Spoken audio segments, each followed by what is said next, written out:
I'm browning up some hamburger. I think it's a pound of hamburger. And I mixed the Wild Tree smoked mozzarella tomato blend. You actually need to add water to this and mix it up, and I always put it in the microwave for a couple minutes because it has actual mozzarella in it. It hardens in the container, and if you add water to it, it loosens it up a little bit. And so this mixture is the smoked mozzarella tomato blend and the Italian salad dressing mix. This was the water from the mozzarella blend in here, and I combined this together, and I'm going to add this to my hamburger, and it makes the hamburger taste so good in the lasagna. So I'm mixing that in there really good, and I'm going to actually lower the temperature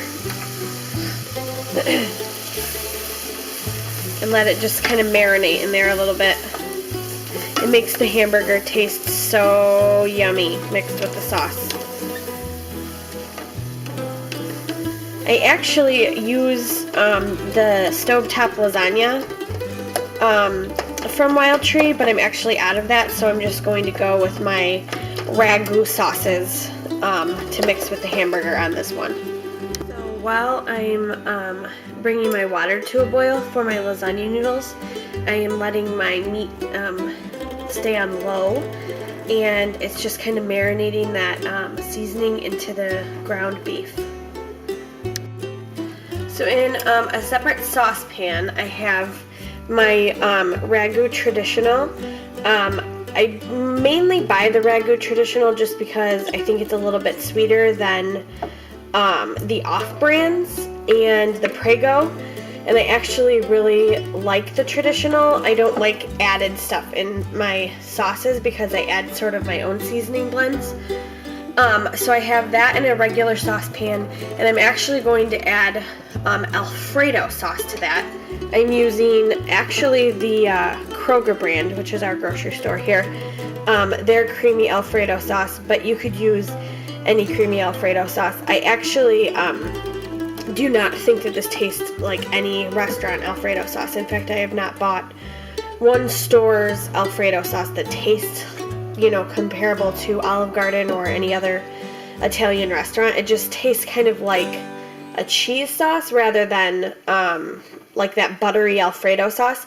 So I actually add half a stick of butter to this Alfredo sauce, and I mix this Alfredo sauce with my Ragu Traditional. So in this saucepan, I have the Ragu Traditional and the Kroger brand Alfredo sauce, and I'm just combining the two of those. I've noticed that with the Alfredo sauce from Kroger, it is a little bit thicker in the jar, and it's really hard to get it out of the jar. I add maybe a tablespoon of water to the jar, and it will actually, and I shake it up, and it will actually get the remainder of the sauce out of the jar. It does dilute the sauce a little bit, but again, I'm adding some butter mixture to this with some of my seasoning, and it really spices it up and just makes it really tasty and yummy. I've added a half a stick of salted butter to this seasoning, and I'm going to take my Italian seasoning that you can just buy at any grocery store in the seasoning section, and I'm going to add a tablespoon of this seasoning to my sauce mixture. I've added that tablespoon of seasoning, and I'm going to combine all of that. My butter will eventually melt down into there and cook it all in there together. It's going to taste amazing. Alright, I'm going to let that butter cook down. While my butter is melting down, I have moved my hamburger off of a burner that is on and moved it to the back burner. It will sit there while my sauce cooks. So while my sauce is cooking down, my water actually came to a boil, and I'm going to boil just regular lasagna noodles. I got this size box of lasagna noodles. It says 8 servings, 16 ounces. This is the Stay True Kroger brand that I love. So what I do with these noodles is I'm using the whole box because I'm making 2 lasagnas tonight. And I actually break the noodles in half. I find it easier to boil them that way. And also, once they're layered in the pan, you can't really tell that they've been knocked in, like broken in half. So we're actually going to let those boil for a while and soften down. My butter is melting in my sauce and making it all blend together very nicely. While I'm waiting for my sauce and my noodles, I'm going to actually get my cottage cheese mixture going. For lasagna, I know the traditional way is to actually use ricotta cheese, but I use ricotta in my manicotti noodles. And so when I have lasagna, I like to mix it up a little bit and make it taste just a little bit different.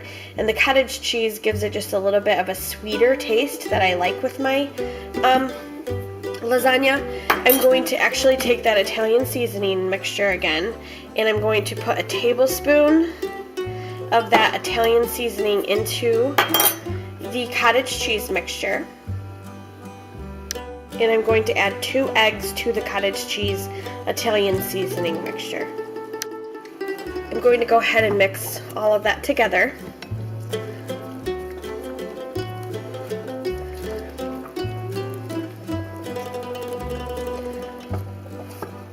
Lasagna is nice, manicotti too, because while you're waiting for all of the other stuff to make, you can, make up the other components of the lasagna while you're waiting for all that other stuff, so you don't feel like you have idle time. The only idle time really is at the end when you're waiting for it to bake all together. Alright, so I have that mixed and it's ready to go. I'm just going to set it aside. I'm sure that everybody knows how to make noodles, but if you don't, I occasionally stir them while I am boiling them, just so that they don't stick to the bottom of the pan. I saw Rachel Ray use tongs on her show, and these are actually Rachel Ray tongs. See, Rachel Ray.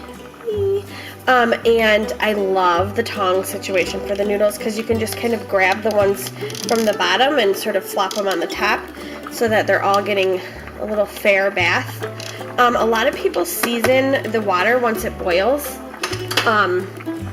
and I actually do that because with spaghetti you can add salt to the noodles after, but this is really your only chance to season the noodles. You have to wait for the water to actually come to a boil before the salt will season the noodles. If you put the salt in before the water comes to a boil, it will just kind of sit at the bottom. It doesn't make that salty water taste. I don't know how much salt I added. I kind of just do it by taste, what I've done in the past. But because this is a whole box, I did probably like 12 shakes of salt. I might actually add it just a little bit more there. About 6 more shakes of the salt shaker, depending on your salt shaker. That's not very good advice for like what the amount is, but 12 shakes of the salt shaker and then 6 more. There you go. So I'm going to let these noodles boil. My sauce is coming along really nice. My butter's almost completely melted. So we're almost ready to put it all together. What I'm doing here, it's kind of steamy, but I'm adding cold water to my noodles in the strainer because I handle them with my hand, and because I don't want to wait till they completely cool and get all gummy and gooey, I actually just run the cold water over them, and it helps me to be able to handle the noodles while they are still dampened from being boiled. Over here I have my pans ready. I actually use coconut oil spray to spray the bottom of my pan. Coconut oil dries fast, but it is non-stick and I actually love it because it doesn't add any buttery or any flavor to what you're actually cooking in the pan. So I've started to layer my meat and sauce and noodles. This is actually my grandparents' lasagna because my grandma doesn't like a ton of sauce.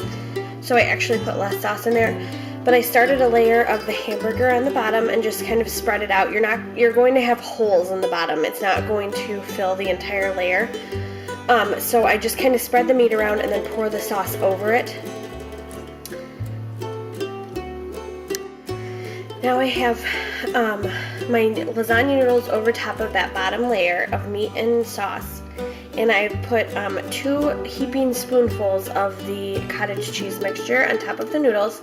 And then I'm going to spread that out and add another layer of noodles on top of the cottage cheese. Alright, now that layer is finished. And I'm going to add the meat and sauce mixture one more time.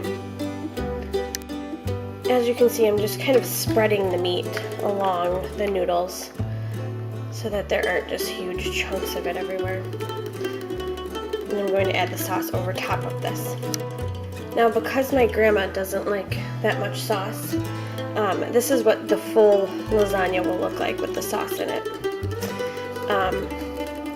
I'm actually going to have some sauce left over because she doesn't like the sauce, so I don't put a ton in for her. And you can actually use that and makes a really great spaghetti. So that'll be perfect for that. Alright, I'm going to add these cheese to these, and then they'll be ready to bake. So here's the finished product. I put a little bit less cheese on ours because we're kind of trying to stay away from the high fats, and I added the butter in ours, so that's kind of a problem, but I added some extra cheese to my grandma and grandpa's just because they don't have a ton of sauce, and I wanted to add some flavor. So basically all you're going to do is cook these at 350 with foil on top for 30 minutes, and they will be ready to eat.